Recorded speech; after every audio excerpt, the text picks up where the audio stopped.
Olá para você que me acompanha aqui no canal do meu tio Oscar. Hoje a gente vai analisar O Homem que Mudou o Jogo, de 2011. O beisebol é um esporte que pode não atrair muitas atenções aqui no Brasil, mas é muito popular em países como Cuba, Japão e Estados Unidos.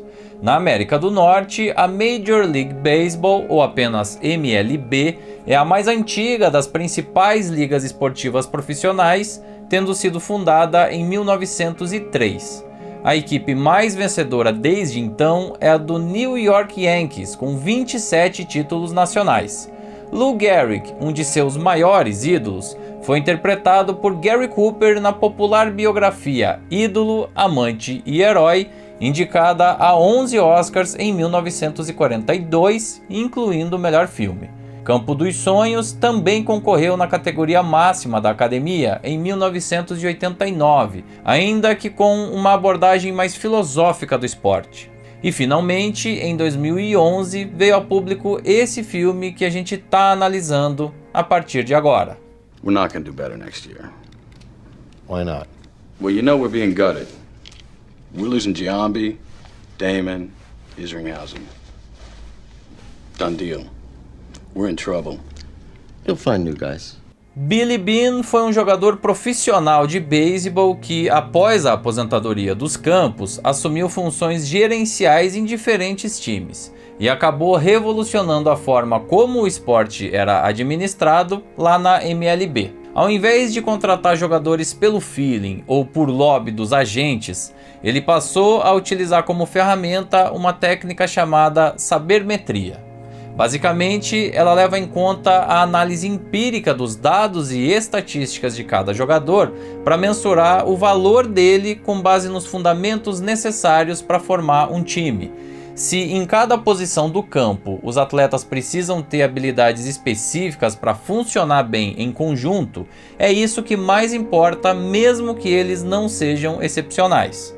Isso racionaliza a análise, corta custos e deixa o time mais eficiente não apenas no campo, como também na administração fora dele.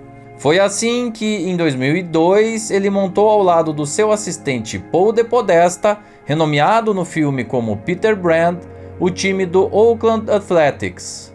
Até hoje, as 20 vitórias consecutivas conquistadas naquela temporada estão no top 5 das maiores sequências positivas já registradas pela liga.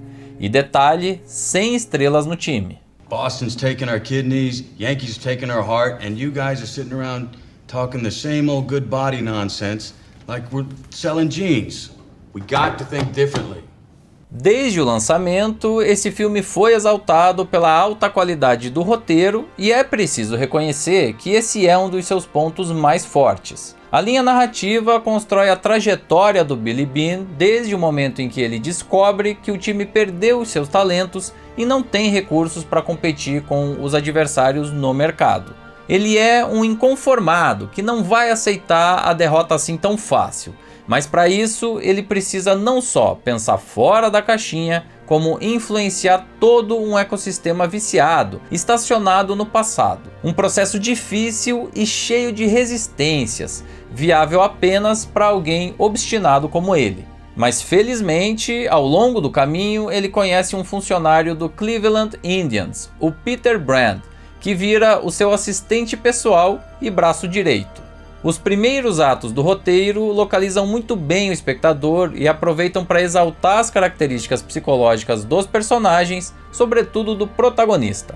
Perceba que ele é visto como um maluco no time do Oakland, mas tem uma posição de liderança por ali. Ele é confrontado, mas mantém a sua ideologia esportiva porque tem respaldo para isso. Já o Peter seria a sua versão mais jovem e desprovida desse status. Por isso, ele é quase ignorado no time do Cleveland. Mas existe entre eles uma conexão, evidenciada na cena em que ambos conversam a sós pela primeira vez, no meio daquele amplo escritório. E dali pra frente, aquela dupla de desbravadores teria a missão de provar que estava mesmo certa. You're not going to bring in one, but 3 defective players to replace Giambi. Is that what I'm hearing? You're not buying into this Bill James bullshit, are you? This is the new direction of the Oakland A's. We are card counters at the blackjack table, and we're going to turn the odds on the casino. Uma característica curiosa desse filme é que, apesar dele ter o beisebol como base, muito pouco se vê dos jogos em si, dos campos e dos confrontos. A imensa maioria das ações está nos bastidores, nas conversas de corredor, na confrontação dos vestiários e em tudo aquilo que a gente sabe que existe, mas fica muito distante da cobertura da mídia. E até por isso o filme é muito falado, muito dependente dos diálogos. Mas para a sorte do espectador, é exatamente essa uma das suas maiores qualidades. O texto entrega cada novo ingrediente no momento e no tom certos, sem ser óbvio ou previsível. É agradável embarcar na história, então quando você menos espera, já está totalmente imerso naquele ambiente. A linha narrativa é toda construída em cima das relações interpessoais do Billy, tendo a reciprocidade externa como combustível para o suspense. Todos aqueles que desacreditam da teoria automaticamente jogam uma pressão enorme nos resultados, forçando o Billy a reagir com firmeza para sustentar a palavra. E assim, o público torce pelo sucesso do protagonista, por observar que aquele ambiente era dominado por pessoas antiquadas, teimosas e acomodadas, que fatalmente levariam o time para a falência. O Billy e o Peter são a única esperança da instituição, por isso, a importância deles para a linha narrativa e o apego que acaba se estabelecendo entre o espectador e os personagens. Would you rather get a bullet to the head or five to the chest and bleed to death? Are those my only two options? Go on the road with the team. Okay. A qualidade do roteiro também gera um efeito colateral muito positivo. Mesmo que você não goste ou não entenda muito bem de beisebol, a obra funciona. O filme é uma biografia desse homem que mudou o jogo, justificando o excelente título em português, inclusive, e não uma exaltação ao time de desacreditados. As atenções não estão em cima dos atletas, e sim de um executivo visionário e do seu assistente pessoal. Claro que ao longo da história aparecem alguns termos específicos das táticas e regras do jogo, mas eles não são essenciais para que você entenda a premissa. Por todas essas características, é preciso reconhecer que a Academia teve uma missão difícil para escolher o vencedor do Oscar de melhor roteiro adaptado daquele ano. Os Descendentes de Alexander Payne acabou sendo o mais votado, e nós já falamos dele aqui no canal. Um texto muito apurado, sem dúvidas, e um resultado justo. Mas a estatueta para O Homem que Mudou o Jogo também teria sido apropriada. Stan Chervin foi o responsável pelo argumento, enquanto o texto em si ficou a cargo de dois nomes de peso na área, Steven Zaillian e Aaron Sorkin. O primeiro já vinha de 3 indicações anteriores e uma estatueta conquistada em 1993 por A Lista de Schindler. Já o segundo é uma personalidade recorrente na temporada de prêmios e também vencedor em 2010 por A Rede Social. A obra que deu origem a tudo, por sua vez, foi o livro escrito por Michael Lewis e publicado em 2003, Moneyball: The Art of Winning an Unfair Game. Where you going with this, Billy? David, you're 37. How about you and I be honest about what each of us want out of this?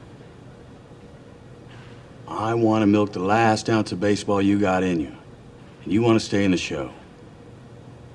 Let's do that.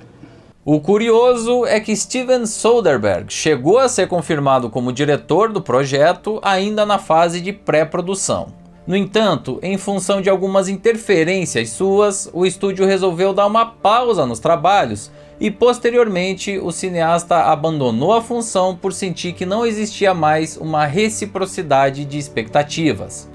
Quem acabou assumindo a função foi o nova-iorquino Bennett Miller, que anteriormente tinha sido indicado ao Oscar pelo drama Capote, de 2005. Em termos de elenco, eu considero acertadíssima a escolha de Brad Pitt como protagonista. Não só ele traz mais peso comercial à obra, como também estabelece um contraponto perfeito à persona do Jonah Hill, que faz o Peter Brand. Ambos são complementares e altamente eficientes, então o filme funciona sem soluços. A Academia merecidamente reconheceu esse acerto com uma dupla indicação ao Oscar. Brad Pitt como melhor ator protagonista e Jonah Hill como melhor ator coadjuvante. Na contabilidade final, foram indicações em 6 categorias diferentes. O orçamento girou em torno dos 50 milhões de dólares, o que é considerado baixo tendo em vista o tamanho dos nomes envolvidos. Brad Pitt, inclusive, concordou em reduzir o próprio cachê para viabilizar as filmagens. A arrecadação ficou na casa dos 110 milhões de dólares, sendo a grande maioria disso conquistada no mercado norte-americano. Um resultado bom, mas que pelas qualidades gerais do filme, poderia ter sido melhor na minha opinião. It's a problem you think we need to explain ourselves. Don't. To anyone. Okay. Now I'm gonna see this thing through for better or worse. A primeira exibição pública aconteceu em setembro de 2011, no Festival de Toronto. Logo depois, ele já chegou ao circuito comercial aclamado por inúmeras críticas positivas. Nos sites agregadores, ele sustenta uma aprovação sempre superior a 85%.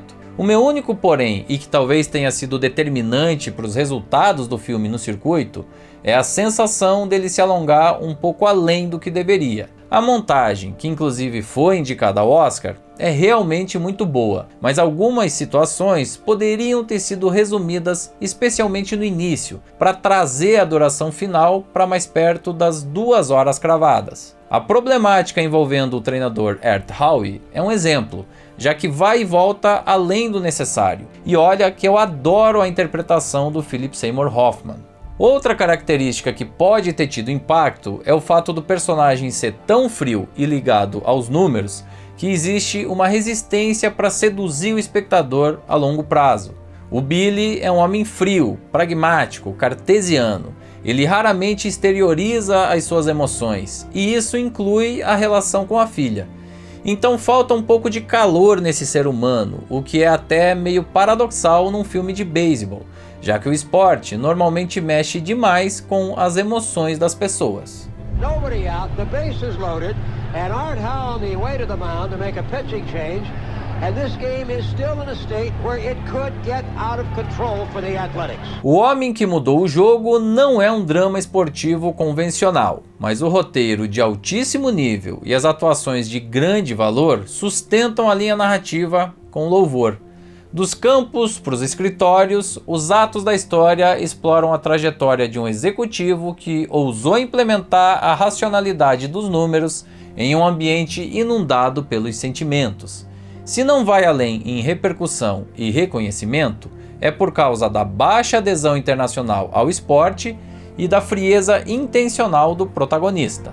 Mas na minha opinião, mereceu estar indicado ao Oscar como um dos 9 melhores filmes de 2011.